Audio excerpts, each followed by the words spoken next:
everybody. Thank you, Matt, and thank you for inviting me. It's really lovely to be here. You've sort of covered a lot of the disclaimers I was going to start with as well, which is quite nice, which is yes, that I come from originally a television studies background, but mainly screen studies and media studies.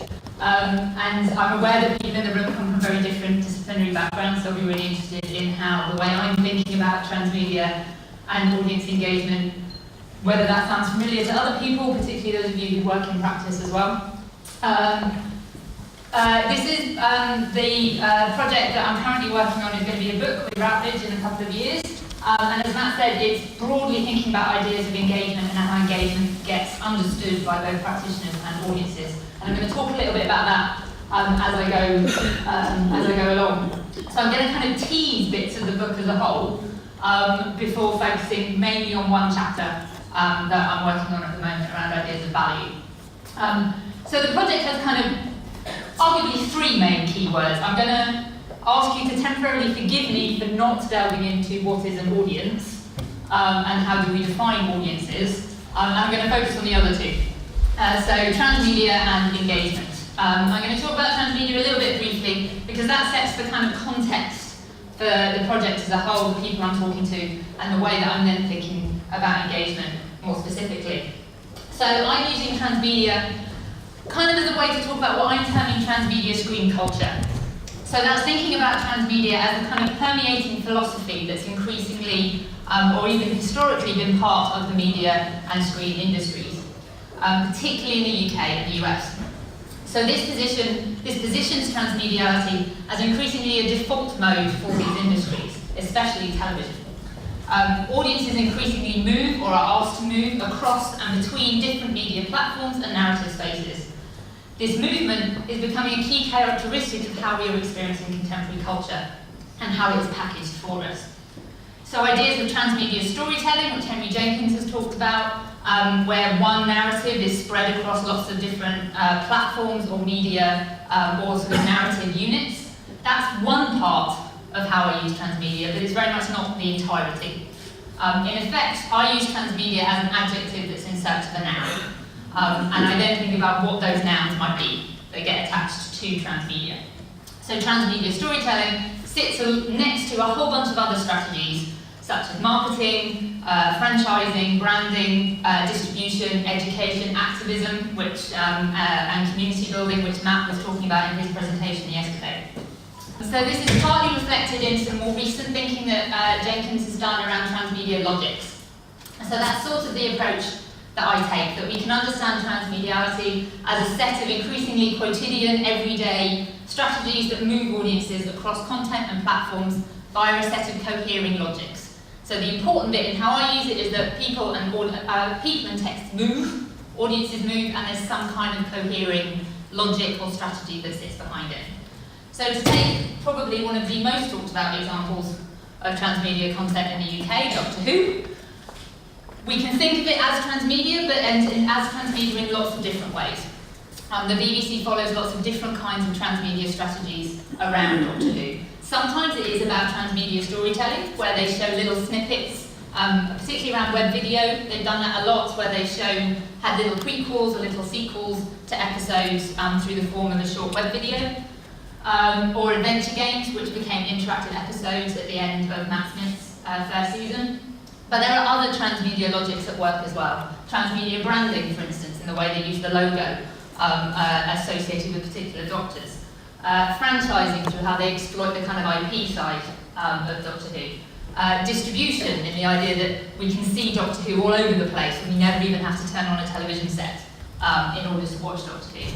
And even more, perhaps more unusual or interesting strategies. I wrote a little bit about this in terms of the adventure games, but they're often using Doctor Who to actually do kind of transmedia education. Bottom right image is from a game called The Doctor and the Dalek, which is about teaching children how to code, how to write computer code. So they've got lots of different logics going on in what we can understand as the transmedia Doctor Who.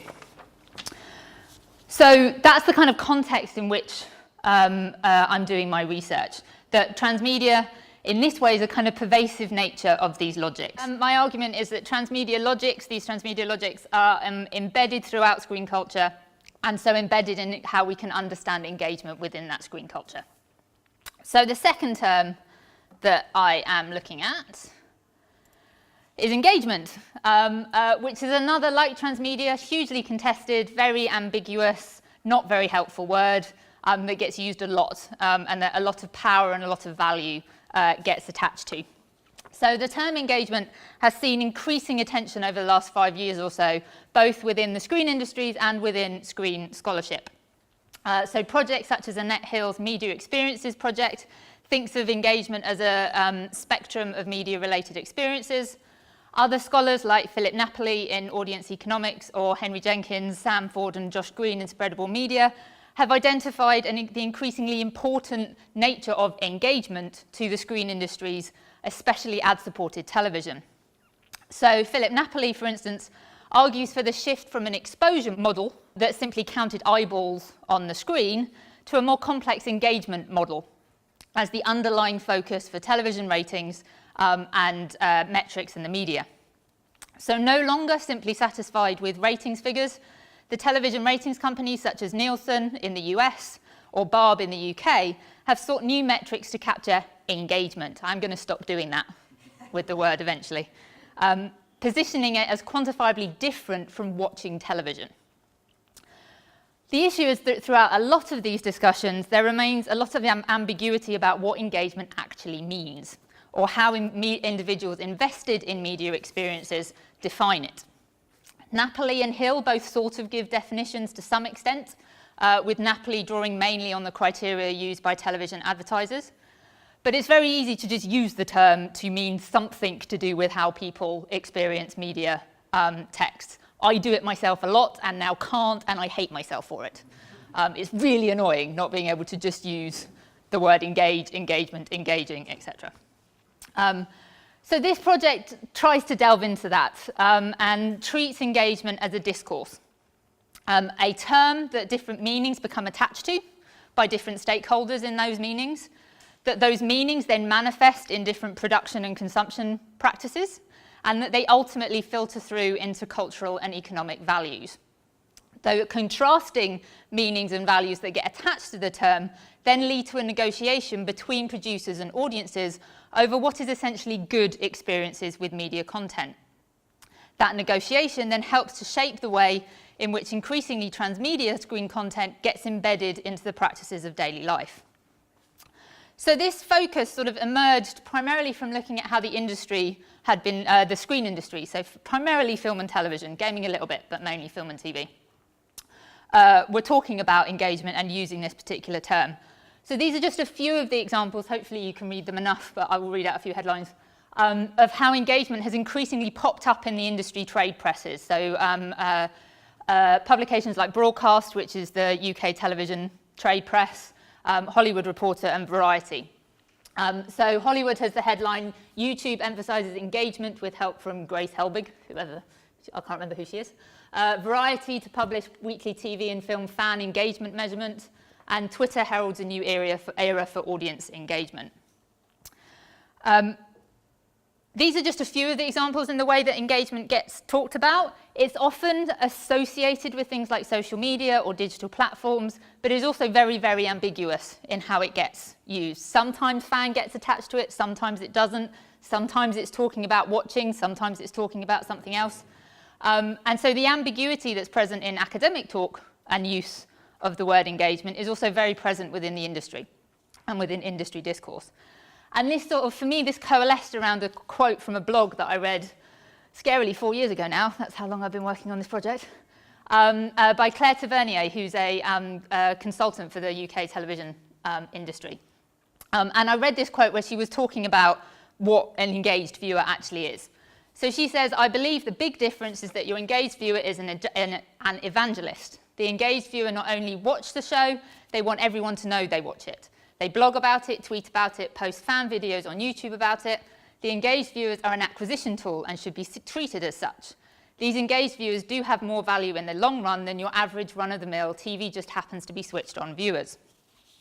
So what I particularly liked about this quote is that there is actually 5 different definitions of engagement that's sitting within one 50-word quote from her blog. We've got ideas of love and devotion, that engagement is an emotional connection, that it's content that we love and constantly want to keep watching, that we're committed to. There's also the idea that we're going to then be talking about it. That's not quite the same thing. We might talk about what we love, but we might also not talk about what we love. We might talk about things that we don't love. So there's a slightly different definition, that it's the things that we talk about with other people. Then there are ideas of participation, that it's something that we then go and do publicly.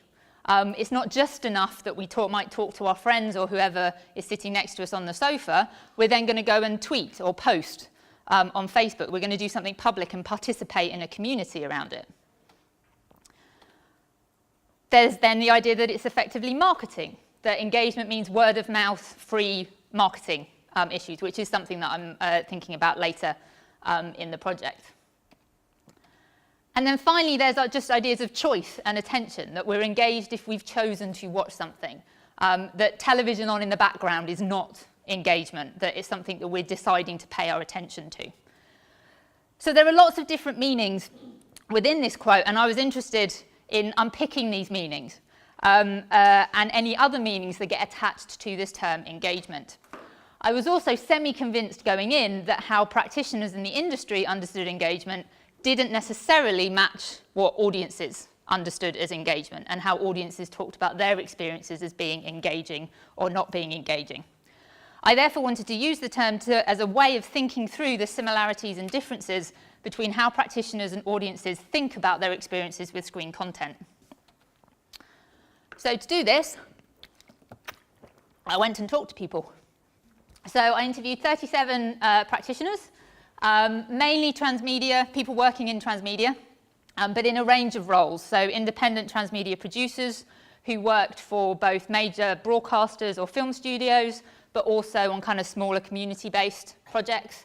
I spoke to people in marketing, strategists, people in both public service and commercial, which I'll come back to in a little bit. And I was mainly focusing on UK and US, but a few other people slipped in, and I didn't want to not talk to them. So I also spoke to someone in Canada, Denmark, and Ireland, all of whom you'll actually see quotes from later. Although I'm not going to talk about them really today, I did also then do audience focus groups. So I went and spoke to audiences in both the US and the UK, and actually asked them very similar questions to what I asked the practitioners in terms of what is actually engagement, how do you value it, how would you define it, those kinds of questions. But today I'm going to focus a little bit more on the practitioner interviews and how they talk to me. So one thing that did emerge is that there were sort of key ways in which audiences thought about engagement differently to how practitioners did. Most practitioners saw engagement as fundamentally different depending on what medium you were talking about. So a game was fundamentally different to reading a book, was fundamentally different to a television series, to a film, and so on. Audiences, however, increasingly drew parallels between those different media. So someone would be talking about reading a novel and then segue into how it was similar to playing a game, and then segue into how it was similar to binge watching a television program. So the idea of medium specificity worked very differently in the two groups. That practitioners mainly held on to that idea of medium specificity, audiences not so much. They're a little bit less beholden to it. So this has then led me to come up with what I'm calling a model of how we can understand engagement that accounts for, yes, there might be some medium specificities at play, but actually some things may sit above and across individual media. There may be commonalities in how we can understand engagement, regardless of what medium you're actually talking about. And that model is this. So I'm only going to talk a little bit about one bit of the model today, but I was going to briefly talk you through the whole thing just to kind of give you a sense of where what I am talking about sits within the whole book and within the whole model. So I see each moment of engagement as encompassing three main characteristics from the audience's point of view. One is that we are doing something.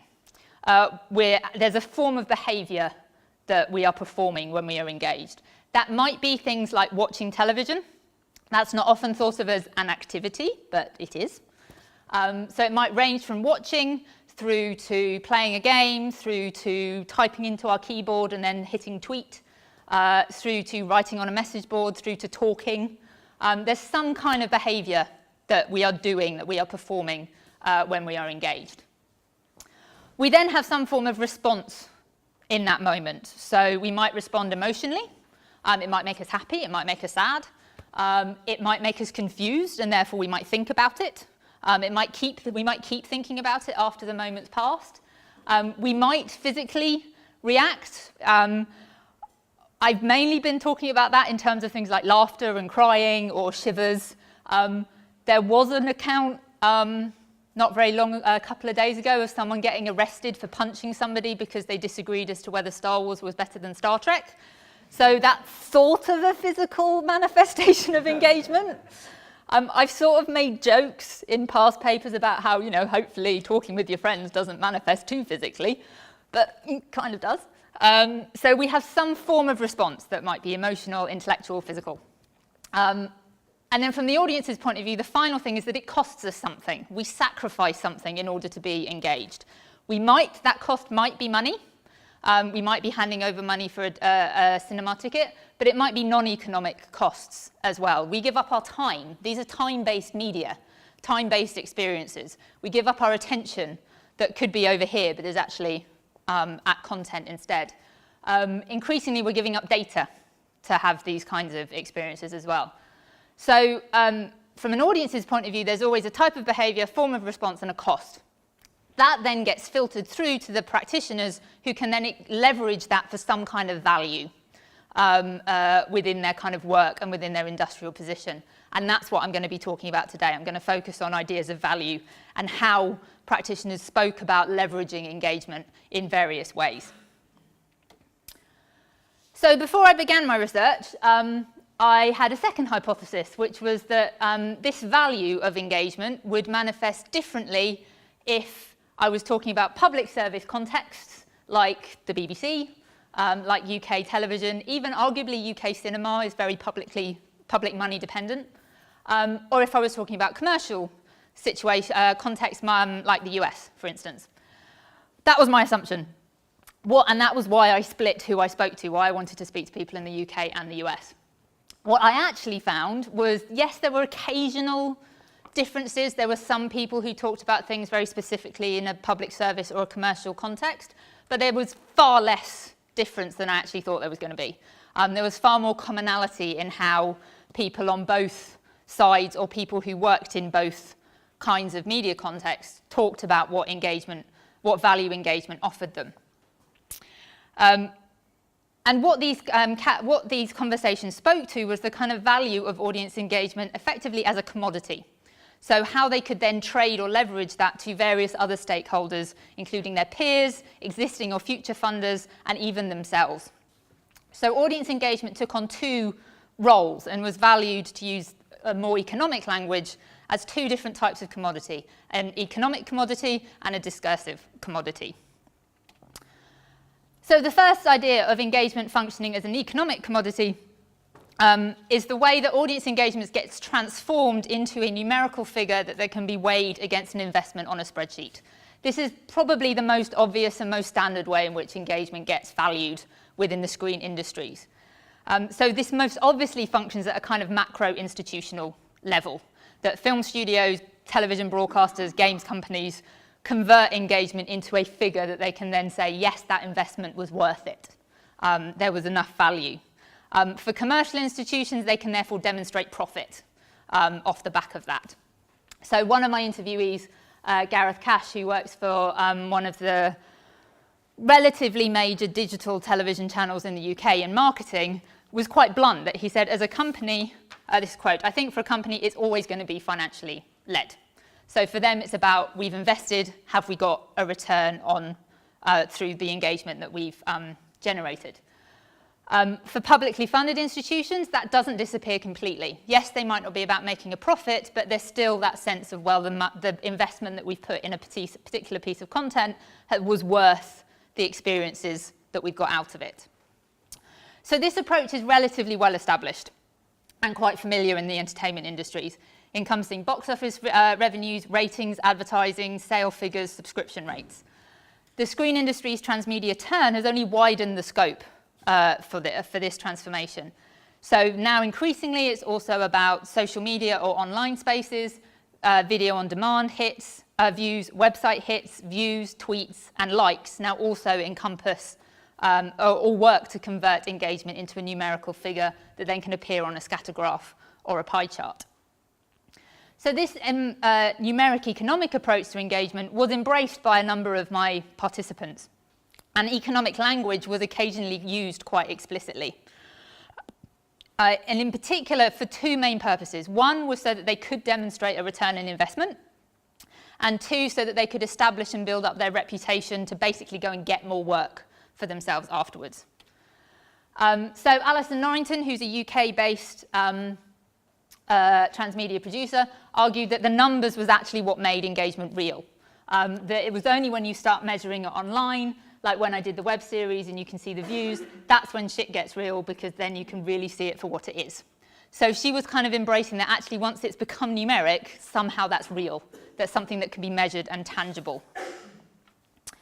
A US-based transmedia producer made a similar comment. So this is Mark Warshaw, who worked on some of the very early US television transmedia projects like Smallville and Heroes. He now is show-running an animated series for Amazon Prime. So he talked about how take certain networks, certain studios, platforms, networks I've worked with, you know exactly how many people are going, how long they've stayed, where they came from. That's something I can look at and know right away how engaged they were. How many times did they view it? Repeatedly. Or me personally, I can read the comments underneath and see, oh, your kid watched it 37 times. That to me is engagement. So does when they used to buy the DVDs. How many apps get downloaded? And you've got those numbers. It's certainly valuable to the studio and informs a lot of decisions moving forward. What I quite like about this is how he even turns quite a qualitative form of research in terms of reading comments and only focuses on the number. I was like, yes, I can read comments, but you said 37 times, so that's good. So for both of these practitioners, there's an element of them acknowledging the statistical representations of engagement as indicative of content's commercial success, of demonstrating that the investment has paid off and has been worth it. But the second way in which engagement functioned was as a marker of the creator's reputation for further work and to attract future clients.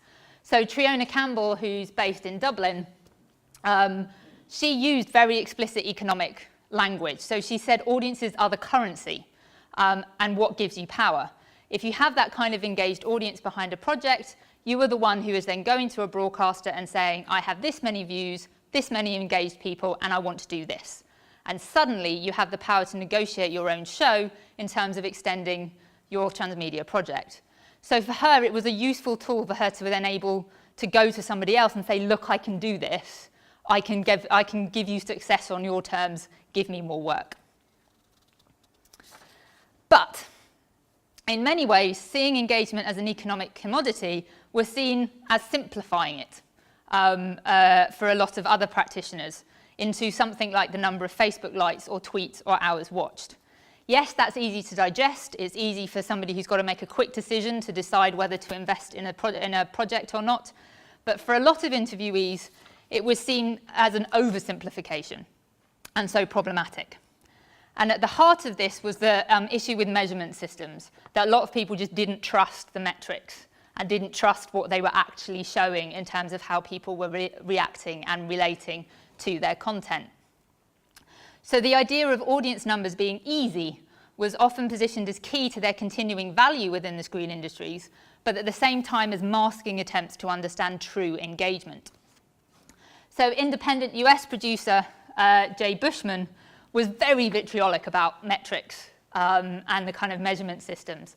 And he said it's been a challenge working in Hollywood because I don't believe demographics are a thing, and yet you have to talk in terms of demographics.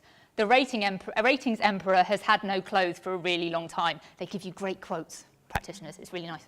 I don't know what to do instead. I just know that there's all this chasing numbers and they don't actually get you anywhere.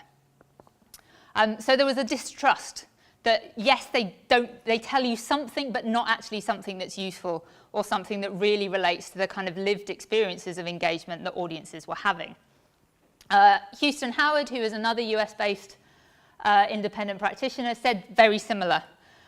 If you're counting page hits and counting revenue, you're not really tapping into the quality of the engagement, because someone can go to your website and read this thing and watch the video and they're not really fed. He used food as a metaphor a lot, so being fed content was something that he said across his whole interview. They're not really being fed because they may not even be watching it.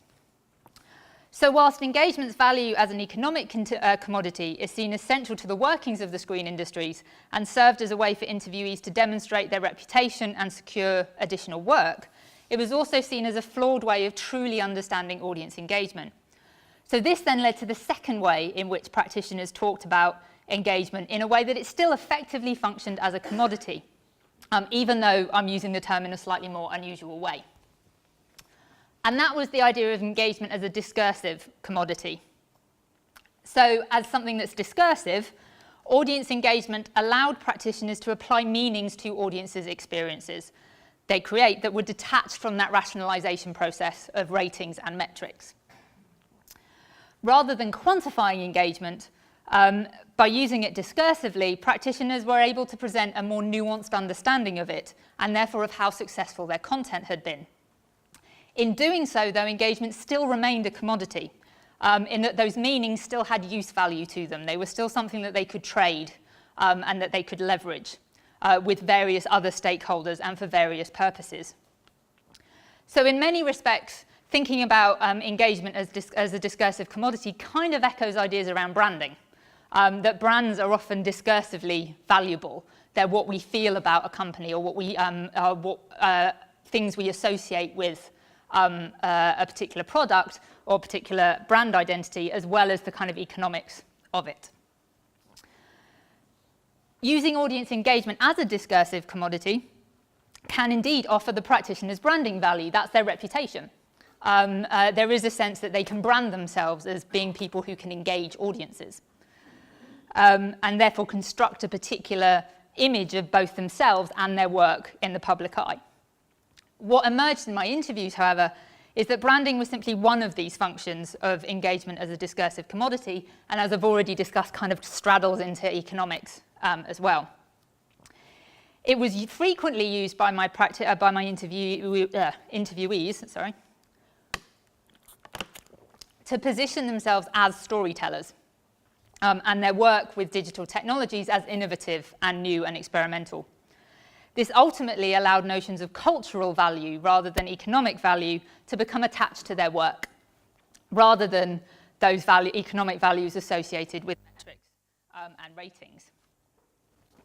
So this did happen slightly at an institutional level, and there was perhaps a slight tendency for this to occur more in public service spaces than in commercial spaces. So this was about the only place where there was actually a little bit of difference between the various industrial contexts that I looked at.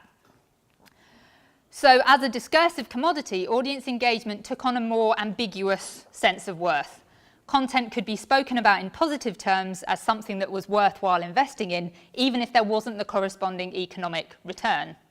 So one interviewee who asked to remain anonymous, partly because of some of the stuff she said, explained how content was always deemed to be successful within the BBC, even if it didn't necessarily get the ratings that they were wanting. So she described how from the BBC perspective and the PSB, Public Service Broadcasting remit, it's very hard to ever say something was a failure, because you hope to always argue the value of it and the importance of doing it. Was it innovative? Did it break new talent? You can always find some meaning for it. So within the public service ethos of the BBC, it was possible to see a positive outcome by attaching a kind of discursive idea of engagement that wasn't necessarily tied to those metrics and could be positioned within the BBC's remit, for instance, for serving underserved audiences or developing voices that wouldn't be developed within a commercial context.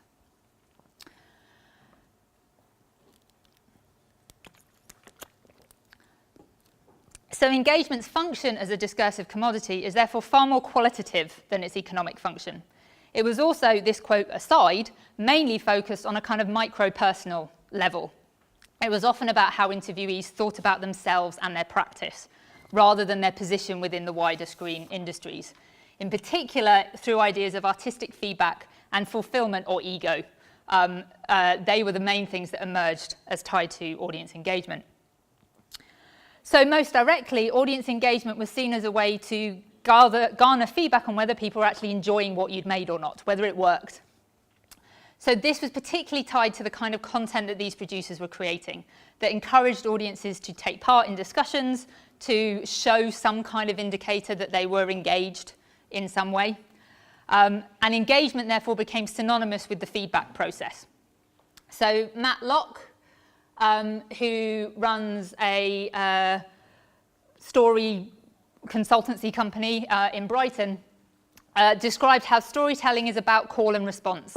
Storytelling in its purest form is always a feedback loop. The idea of call as response is fundamental. So there was that idea that it was the feedback that gave them the sense that they were on the right track, that they were making content that was okay. Another interviewee, Adipat Verdi, said something very similar. He said, "I'm not reading out loud to them. I'm asking them to come and play and co-create with me. So therefore, the more feedback I get, the more I am able to know how to feed that back into the design process." And he spoke very much of a kind of iterative user experience design process where that feedback was a vital part of his work and what he did. So there was that sense that it was useful in sort of saying, yes, this works, this doesn't work, this is why you should change, knowing where the content should go in the future. But in addition to offering that direct feedback, engagement also functioned to kind of support the interviewees' sense that they were okay, that they were good practitioners, that they were doing a good job. I'm using the term ego here quite cautiously because it has quite negative connotations, and I don't actually mean it in a negative way. I actually mean it as a way for them to have a sense of artistic fulfillment, that they knew that their work was having an impact in the world. So knowing that they had engaged audiences gave them a sense of professional worth and that they had done a good job. Sometimes this was alluded to quite tangentially. So Jill Golick is independent transmedia producer based in Toronto, and she talked about it being it's the idea of being a performer, you know. You go back to that. It's like applause. It's like somebody laughing at your jokes. It encourages you to keep going. She actually talked about how she had a lot of her career was in broadcast television, particularly children's television, and she actually moved into transmedia production precisely because she felt disconnected from her audience, and she wanted that sense of that idea that, yeah, people were responding, that she wasn't getting through making broadcast TV. UK independent producer Allison Norton was a little bit blunter about it. She was the only one that sort of said what others alluded to, shall I say. So she said that for engagement, there's lots of value. Probably the most embarrassing one is there's a reputational ego that you know you've done something which has worked, which probably isn't cool to admit, but that has to be said. So she did kind of admit that, yeah, there's a sense of ego going on, but actually that's not necessarily a bad thing. And it's a way of the practitioners being able to know that they were doing a good job. So beyond being able to use it strategically to leverage reputation for a future work, for a future job, to externally demonstrate the value of their content, engagement was also used internally by practitioners as a reassurance that their work had been received well and had been enjoyed by their audiences. So throughout a lot of my project, the kind of ambiguity around the term engagement, that people meant lots of different things, was quite problematic. It caused clashes and dissonance in the way that people used it. But in this particular context, it kind of became the good thing about the term, that it became very useful because it was ambiguous and because they were therefore able to use that ambiguity in their own practice. By being discursively powerful, it also became discursively valuable to them as a way of negotiating two potentially contradictory positions that they had to hold. So producers talked about having to basically think about engagement in both ways and have to move between using it economically and using it discursively. And Danish producer Christian Fonnesbeck, there we go, gave a really nice example of that. So he produced a sort of a transmedia game, yeah, it is a transmedia game called Cloud Chamber. And it went through different kinds of funding. So he had to shift how he talked about it and how he valued audience engagement when the funding changed. He had to switch hats, basically. So he said, in the advertising sector, the engaged users are basically what you're selling. the numbers that we can show for each project are incredibly important in that respect. Then we got art funding for Cloud Chamber, and they didn't give a shit about the audience. We sold a good number, but there's no way we can make back the money that was invested in it. At that stage, prizes became more important than the audience numbers. So as a producer, he had to shift between thinking about the same piece of content economically or as an engagement as an economic commodity and engagement as a discursive commodity. And he often talked about having his CEO hat on or his director hat on. They would have to switch between those two roles quite a lot. And other practitioners also talked about that negotiation as part of their practice. The need to shift between economic thinking and creative thinking and the tensions that that negotiation led to. So everyone I spoke to, regardless of whether they worked within public service or commercial contexts, were employed by a larger company or worked independently, ultimately had to operate economically. They have to pay their bills, provide for their employees if they run a small company, or just themselves and their own families. They're forced to operate within these economic structures that require them to find ways to value their work and the experiences they therefore create for audiences in measurable terms that are justifiable for business decisions. On the one hand, using engagement economically allowed them to do that. It allowed them to sort of play the game. On the other hand, however, using engagement discursively gave them the opportunity to establish themselves as storytellers, as creators of enjoyable experiences for audiences.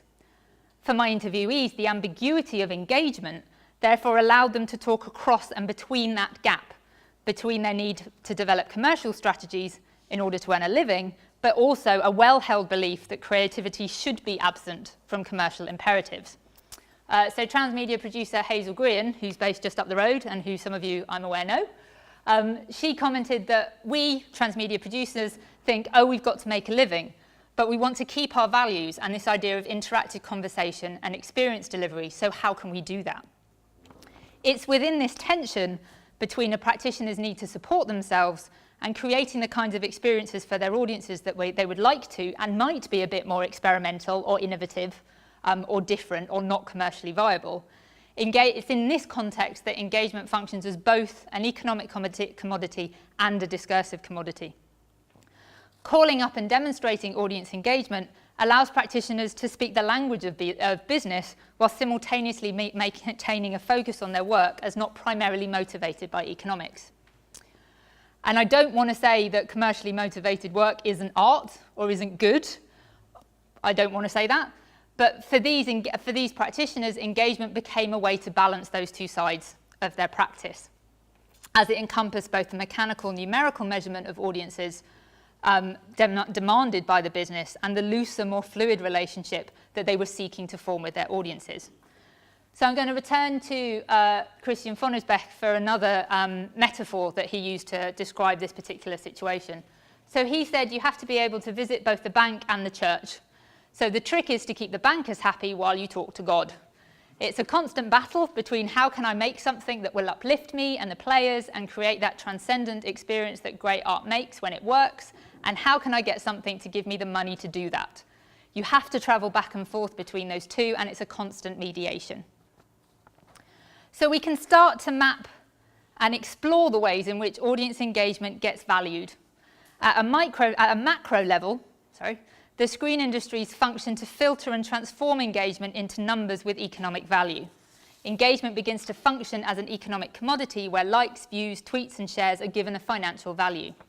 On a more personal level, however, practitioners also use the same term, the same word, as a discursive commodity to leverage a sense of self-worth and personal achievement.